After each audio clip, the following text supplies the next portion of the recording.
Урматтуу депутаттар, ырыс алды ынтымак деген элибиздин накыл кебин туу туткан өлкөбүздө биримдик өкүм сүрүп, Кыргызстан туруктуу өнүгүү жолуна түштү.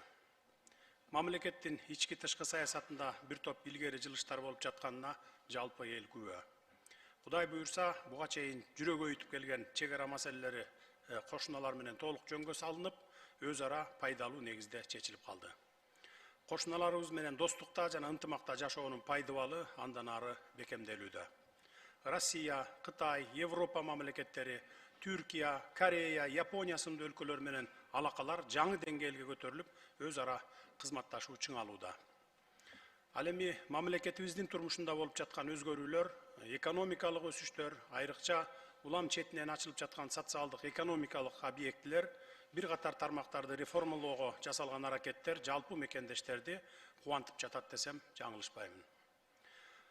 Албетте, мунун баары аткаруу бийлиги менен сиздердин, урматтуу депутаттар, мыйзам чыгаруу бийлигинин кыска аралык ичинде көп күч жумшап, илгерки парламенттердей болуп жеке кызыкчылыктар үчүн соодалашпай, ынтымакта эри шаркак иштешиңердин натыйжасы деп айтууга толук негиз бар.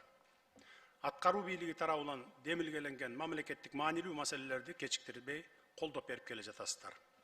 Бул үчүн сиздерге терең ыраазычылык билдире кетейин.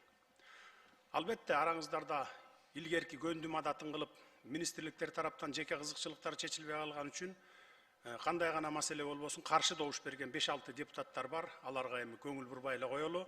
Анткени көпчүлүк басымдуулук кылып, мамлекет үчүн пайдалуу, келечектүү маселелерди колдоп берип келе жатасыздар. Жыйынтыгында көзгө көрүнөрлүк ири иштер жасалып, жалпы журтубуз менен бирге эл аралык коомчулуктагы алгылыктуу иштерибизди белгилеп келишүүдө. Менин күнү түнү тынбай министрлер кабинетинин алдына койгон талаптарымды министрлер, жалпы команданын тапшырмаларымды так жана ыкчам аткарууга болгон аракеттеринин жыйынтыгында мына бүгүнкү жетишкендиктерге жетишип отурабыз. Ачыгын айтып коюш керек, бул жетишкендиктерге министрлер кабинетинин мурдакы төрагасы Акылбек Жапаровдун дагы салымы бар. Эми анын кызматтан кетишин ашыкча саясатташтыруунун кажети жок деп ойлойм. Бирок өлкө бюджетин түзүүчү салык системасындагы ор койгон терс көрүнүштөр баарыбызды кейишке салды. Маселен, акциз маркаларына байланышкан махинациялар ашкереленип жатат. Өзүңүздөргө белгилүү болгондой, бул тармак Акылбек Үсөнбековичтин түздөн-түз көзөмөлүндө болчу. Демек, салык системасындагы мыйзамсыз аракеттерди мурдатан эле токтотуп калуу мүмкүн эле.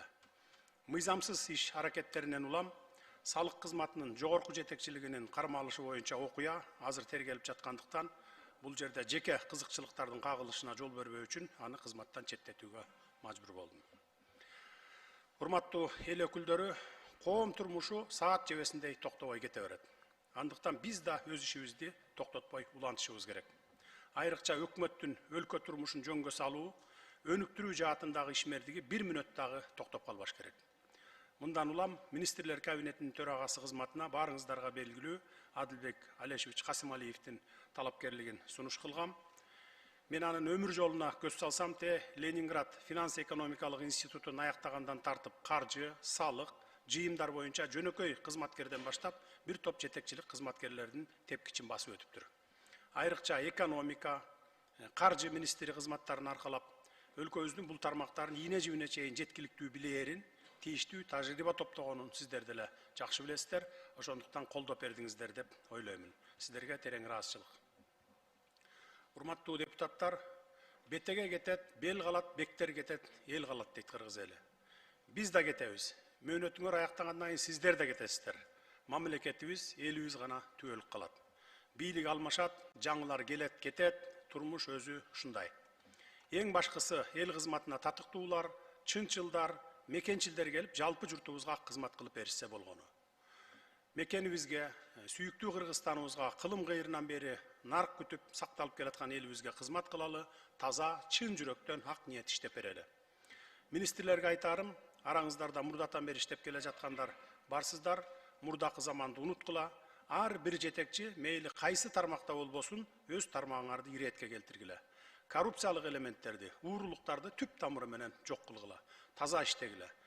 Эгерде таза адилет иштегенге көзүңөр жетпесе, эртелеп эле арыз жазып кетип калганыңар өзүңөргө жакшы болот.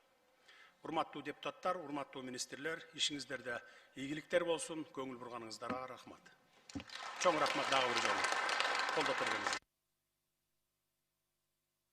Рахмат, урматтуу президент. Урматтуу депутаттар, саат 14:00-гө чейин танапиз.